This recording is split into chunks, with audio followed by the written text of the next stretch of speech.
శ్రీ గురుభ్యో నమః శ్రీమాత్రే నమః శ్రీరామ జయ రామ జయ జయ రామ రామ శరవణ భవ.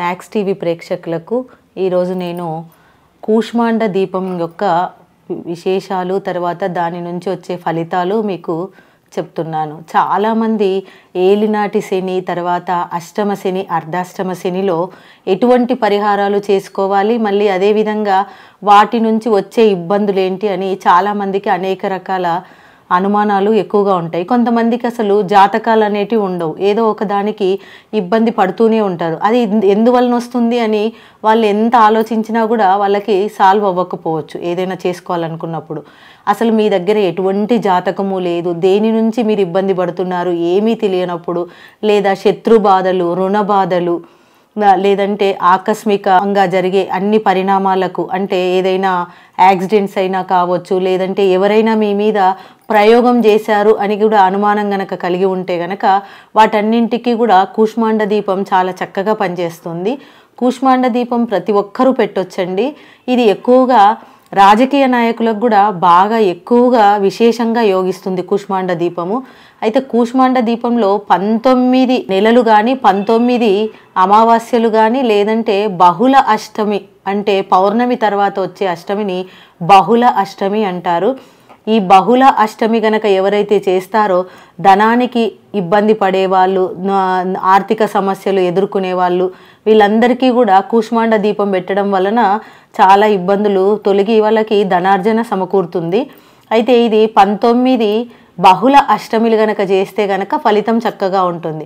అదేవిధంగా శత్రునాశనం తర్వాత రాజకీయ పరంగా అభివృద్ధి కోరుకునే వాళ్ళు, లేదంటే ఎవరైనా మాకు ప్రయోగం చేశారు అనుకునే వాళ్ళకు కూడా 19 అమావాస్యలు గనక కూష్మాండ దీపం పెట్టినట్టయితే వారికి ఖచ్చితంగా ఫలితం లభిస్తుంది. అయితే బహుళ అష్టమి మటుకు కూష్మాండ దీపము అష్టమి తిథి వచ్చిన తర్వాత 3 గంటల తర్వాత అష్టమి తిథికి ఎక్కువగా బలం చేకూరుతుంది. ఇది ఒకవేళ మంగళవారం శుక్రవారాలు వస్తే గనక వీలైతే రాహుకాలంలో గనక పెట్టుకుంటే కూష్మాండ దీపం ఇంకా ఎక్కువగా ఫలితాలు ఇచ్చే అవకాశం ఉంటుంది. ప్రతిరోజు రాహుకాలము మీకు పంచాంగంలో చూసుకుంటే గనక రాహుకాలం టైంలో గనక పెడితే గనక ఇంకా విశేషంగా యోగిస్తుంది. కూష్మాండ దీపం ఏ విధంగా పెట్టాలంటే ఒక గుమ్మడికాయని తీసుకొచ్చి దానికి మధ్యలో కోసి దాంట్లో ఉన్న ఇత్తులన్నీ తీసేయాలి. మొత్తంగా క్లీన్గా ఇత్తులన్నీ తీయడం మూలన దాన్ని నీట్గా చేశాక కడిగేసి బయటంతా పసుపు రుద్దేసి లోపల కుంకుమ రుద్దాల. అమ్మవార్లకు ఎప్పుడూ కూడా కుంకుమ రుద్దితే బలి ఇచ్చిన దాని కిందికి సమానంగా వస్తుంది. కాబట్టి లోపలంతా కుంకుమ రుద్దేసి దాంట్లో మీరు నువ్వుల నూనె పోసి దాంతో నువ్వుల నూనెలో పాటు మళ్ళీ ఏదైనా బ్లాక్ క్లాత్ తీసుకున్నట్టయితే ఒక చిన్నగా కట్ చేసుకొని ఒక దాంట్లో మిరియాలు, ఒక దాంట్లో నల్ల నువ్వులు మూట కట్టేసి దాన్నే దీపపు ప్రమిదగా మీరు చేయగలిగితే గనక మంచిది. లేదు మేడం మాకు ఇలా కూడా మాకు చేయలేకపోతున్నాము రాదు అనుకుంటే గనక మీరు దాంట్లోనే నువ్వుల నూనెలోనే నువ్వులు వేసి నల్ల ఒత్తితో దీపం గనక పెట్టినట్టయితే శత్రు బాధలు, రుణ బాధలు, ఆర్థిక ఇబ్బందులు అన్నీ తొలగిపోతాయి.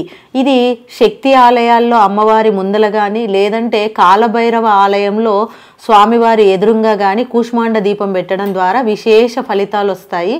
అయితే ఎప్పుడైతే కూష్మాండ దీపం ఎప్పుడు నేల మీద పెట్టద్దు కాబట్టి 2 తమలపాకులు వేసి కూష్మాండ దీపం పెట్టి ఖర్జూర పండ్లు, ఎండు ఖర్జూర పళ్ళతో కూష్మాండ దీపానికి నైవేద్యం సమర్పించి కాలభైరవ అష్టకం 8 సార్లు గనక పారాయణ చేయడం ద్వారా చండీ హోమంతో సమానంగా ఉంటుంది కూష్మాండ దీపం యొక్క ఫలితం. ఒక చండీ హోమం చేయించాలంటే ఈ ప్రస్తుత కాలంలో చాలా ఖర్చుతో కూడిన పని. కాబట్టి కూష్మాండ దీపం అతి తక్కువ ఖర్చుతో విశేషమైనటువంటి ఫలితాలను ఇస్తుంది. కాబట్టి అందరికీ అనుకూలంగా ఉన్న దీపం కాబట్టి కూష్మాండ దీపం ప్రతి ఒక్కరూ ప్రయత్నించి ఫలితాలను అందుకోగలరని ఆశిస్తున్నాను.